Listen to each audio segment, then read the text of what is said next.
Un territoire sous influence urbaine.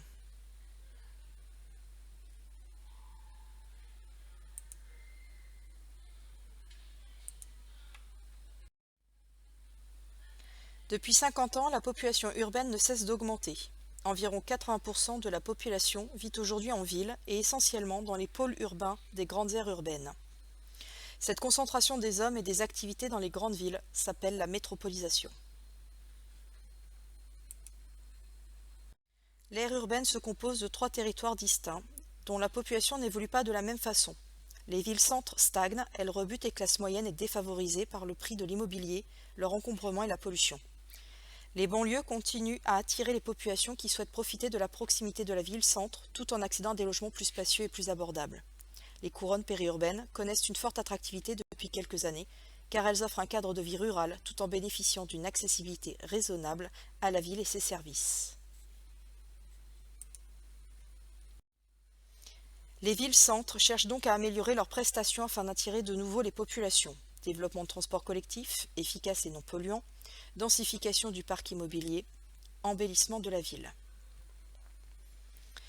Les banlieues cherchent elles aussi à densifier leur parc immobilier, tout en prenant en compte le cadre de vie. Elles proposent surtout de concentrer les services dans de vastes zones d'activité, notamment commerciales.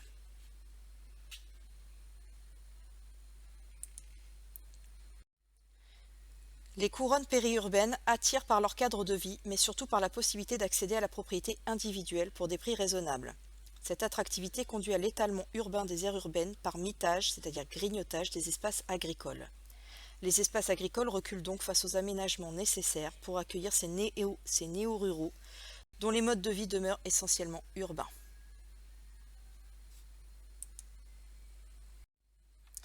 La métropolisation et l'étalement urbain posent certains problèmes.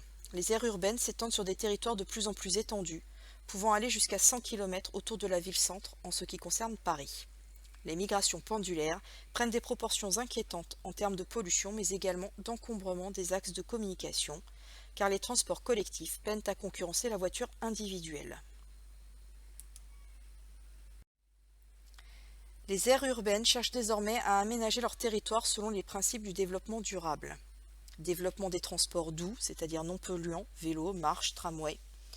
Densification des villes-centres et des banlieues pour limiter l'étalement urbain, notamment avec la construction d'écoquartiers. À côté de la France urbaine se maintient une France rurale qui regroupe environ 20% de la population sur 60% du territoire. Cette France se divise en 3 types d'espaces plus ou moins dynamiques selon leur proximité avec les aires urbaines. Les espaces ruraux périurbains sont les plus dynamiques grâce à l'impulsion des néo-ruraux.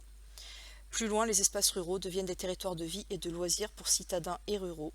Enfin, les espaces ruraux les plus éloignés des aires urbaines pâtissent de leur manque d'accessibilité et cumulent aujourd'hui les difficultés: vieillissement de la population, fermeture des services publics et de proximité.